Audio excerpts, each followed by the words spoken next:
Hello बच्चों, आप सबका आपके अपने चैनल गोविंद मैथ लेक्चर्स में एक बार फिर से स्वागत है। तो कैसे हो आप सब? आई होप आप सब अच्छे होंगे और आप सबकी वार्षिक परीक्षा की तैयारी भी अच्छे से चल रही होगी। तो कई सारे विद्यार्थी बार बार कमेंट कर रहे थे कि सर कक्षा 7 के हमें विभिन्न विषयों के जो मॉडल पेपर है वो बताइए, ताकि हमें पता लग सके कि हमारी वार्षिक परीक्षा का पेपर कैसा आएगा।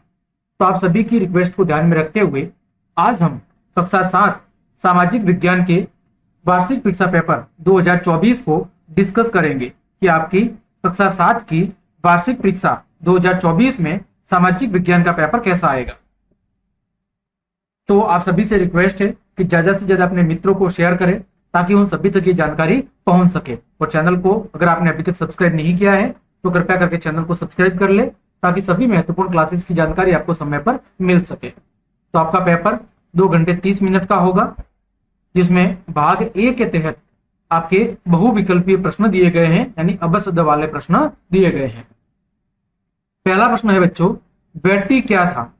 वैटी क्या था? तो वैटी बच्चों एक प्रकार का कर यानी कि टैक्स हुआ करता था। क्या हुआ करता था? एक प्रकार का कर यानी कि टैक्स हुआ करता था। दूसरा प्रश्न है, किस मुगल शासक का काल सवर्ण युग कहलाता था? इसमें से कौन से मुगल शासक का जो काल है, जो समय है, वो सवर्ण युग यानी बहुत ही अच्छा समय या काल कहलाता था? तो इसका सही उत्तर होगा बच्चों जहांगीर। फिर तीसरा है, नैनार कौन थे? नैनार कौन थे? तो दक्षिण भारत के अंदर जो शिव भक्त थे, जो भगवान शिव को मानने वाले भक्त थे, वो कहलाते थे नैनार। और जो भगवान विष्णु को मानने वाले भक्त थे, उन भक्तों को कहते थे आलवार। ये आपको ध्यान रखना है। भगवान शिव या शिव को मानने वाले जो भक्त थे वो नैनार कहलाते थे, और भगवान विष्णु को मानने वाले जो भक्त थे वो आलवार कहलाते थे। चौथा प्रश्न है बच्चों, 19वीं सदी में कौन सा कार्य अधिक सामान्य हो गया? 19वीं सदी के अंदर इनमें से ऐसा कौन सा कार्य था जो बहुत अधिक सामान्य हो गया? तो वो था विद्यालय। पांचवा है, उपभोक्ता सामान खरीदता है।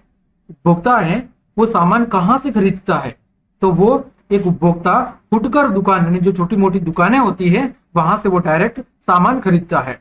और थोक बाजार से कौन खरीदते हैं? तो जो दुकानदार होते हैं बच्चों, वो थोक बाजार से यानी कि होलसेल की दुकान से खरीदते हैं, और जो उपभोक्ता होते हैं वो छोटी मोटी फुटकर दुकानों से अपना सामान खरीदते हैं। छठा प्रश्न है, बंगाल टाइगर पाया जाता है। जो बंगाल टाइगर है वो कहां पर पाए जाते हैं? तो सुंदरवन डेल्टा के अंदर आपके बंगाल टाइगर देखने को मिलते हैं। सातवां है, जिस प्रक्रिया में जल का रूप निरंतर बदलता है वह है। जिस प्रक्रिया के अंदर जल का रूप बार बार बदलता रहता है उसे कहते हैं बच्चों जल चक्र। आठवां बहुत ही महत्वपूर्ण प्रश्न, भूकंप मापने का यंत्र कौन सा है?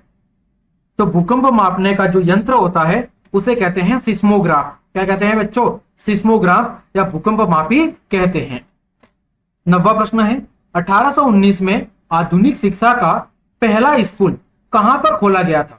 1819 में आधुनिक शिक्षा का पहला स्कूल सबसे पहले खोला गया था राजस्थान के अजमेर में। 90 है, राजपुताने का कर्ण। राजपुताने का कर्ण किसे कहा जाता है? बहुत ही महत्वपूर्ण प्रश्न। राजपुताने का कर्ण कहा जाता है महाराज या महाराज राय सिंह को। इसे कहते हैं महाराज राय सिंह को राजपुताने का कर्ण कहा जाता है।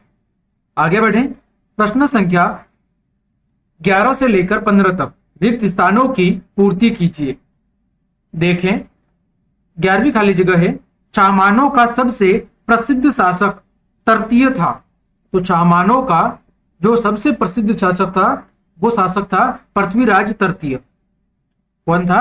पृथ्वीराज तृतीय।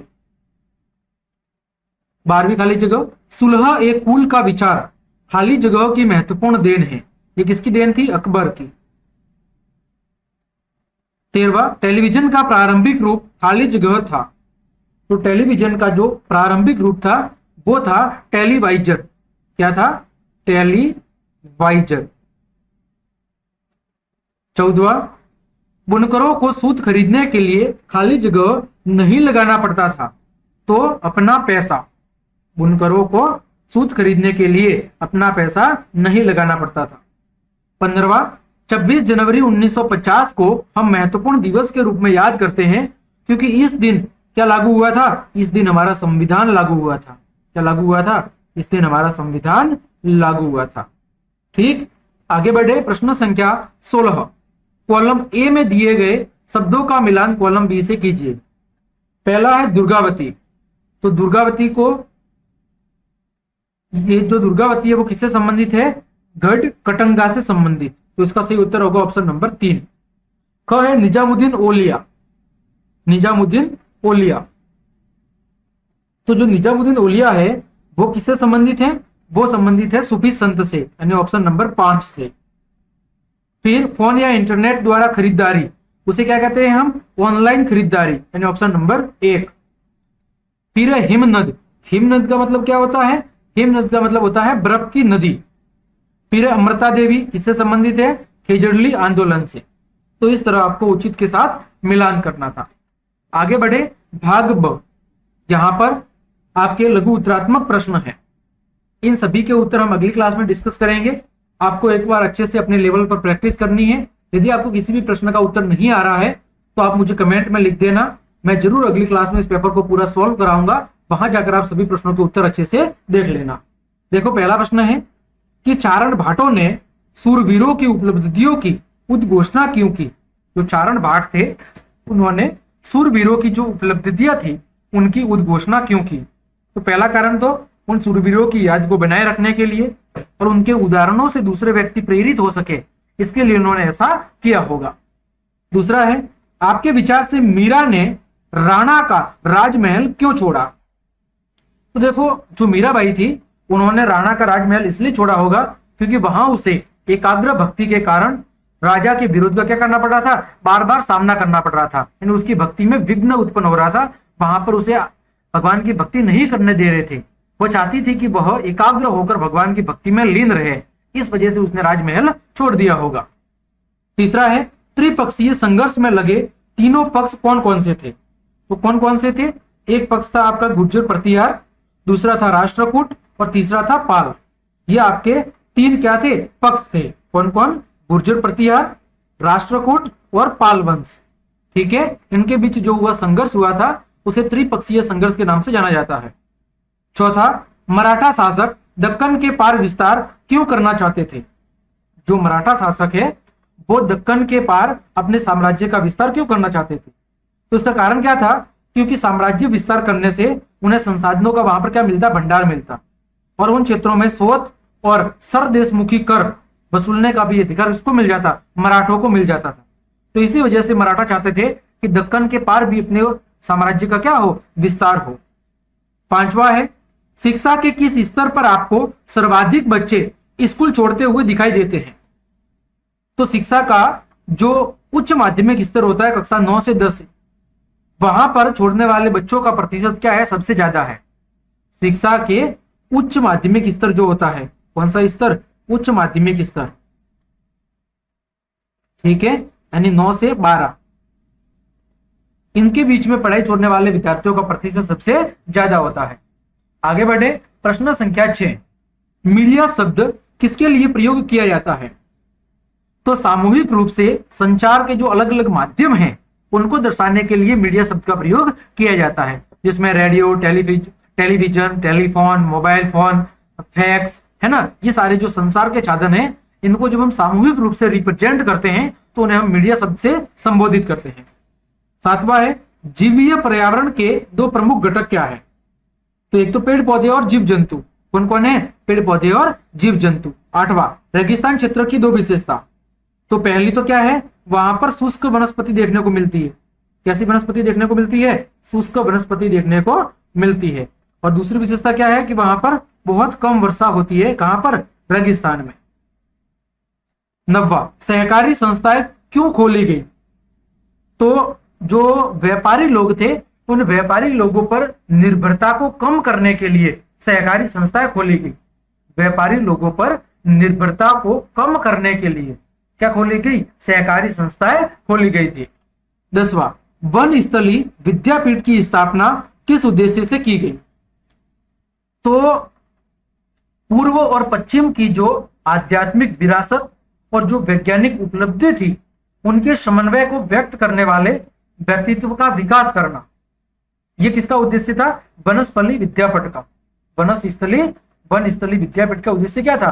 पूर्व और पश्चिम की जो आध्यात्मिक विरासत है और जो वैज्ञानिक उपलब्धियां हैं उनका समन्वय करना और उसके आधार पर व्यक्तित्व का विकास करना, यह उनका प्रमुख उद्देश्य था। आगे बढ़े, किन्हीं 5 प्रश्नों के उत्तर दीजिए।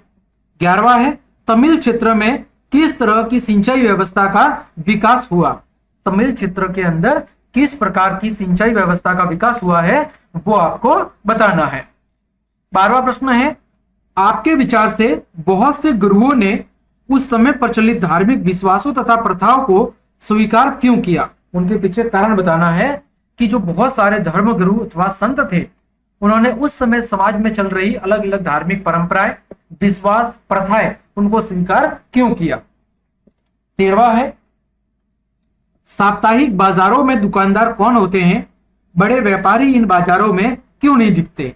जो साप्ताहिक बाजार होते हैं जो 7 दिन में एक बार लगते हैं, वहां पर सामान्यतः दुकानदार कौन होते हैं और इन बाजारों में बड़े व्यापारी दिखाई क्यों नहीं देते? इसके पीछे कारण क्या है। 14वां है, लद्दाख रेगिस्तान की जलवायुगत परिस्थितियां क्या है? लद्दाख रेगिस्तान की जो जलवायु से संबंधित जो परिस्थितियां है वो क्या है? जैसे वहां की जलवायु बहुत ज्यादा शीतल और कैसी है? शुष्क है। वहां पर दिन का तापमान 0 डिग्री सेल्सियस के आसपास होता है, वही रात का तापमान 0 से 30 डिग्री सेल्सियस तक नीचे चला जाता है। तो ये सारी क्या है? वहां की विशेषता है। वहां पर वर्षा बहुत कम, न के बराबर होती है। 15वां है, जल हमारे लिए महत्वपूर्ण क्यों है? आपको कारण बताना है। ठीक है। 16वां प्रश्न है बच्चों, कैबिनेट मिशन क्या था? कैबिनेट मिशन क्या था वो आपको बताना है। 17वां, सेंसरशिप से आप क्या समझते हैं? 17वां प्रश्न है, सेंसरशिप से आप क्या समझते हैं? 18वां प्रश्न है, भाग स में निम्न प्रश्नों के उत्तर आपको विस्तार से देने हैं। देखो 18वां है, शास्त्रीय नृत्य के बारे में आप क्या जानते हैं? व्याख्या कीजिए। और अथवा में है, क्या आपके विचार से आज महाजन और बैंकर उसी तरह का प्रभाव रखते हैं जैसा कि वे 18वीं शताब्दी में भी रखा करते थे? प्रश्न क्या है, क्या आज के समय जो आपके महाजन और जो बैंकर है क्या वो पहले जैसा ही प्रभाव रख रहे हैं जो 18वीं शताब्दी के अंदर रखा करते थे अथवा नहीं? आपको अच्छे से समझाना है। 19वां प्रश्न है आपका कि कानून के सामने सब व्यक्ति क्या है? बराबर है। इस कथन से आप क्या समझते हैं? आपके विचार से यह लोकतंत्र में महत्वपूर्ण क्यों है? और अथवा में है, प्रजातंत्र में संचार माध्यम किस प्रकार महत्वपूर्ण भूमिका निभाते हैं? प्रजातंत्र के अंदर जो अलग अलग संचार यानी टेली कम्युनिकेशन के जो माध्यम है वो किस तरह महत्वपूर्ण भूमिका निभाते हैं वो आपको बताना है।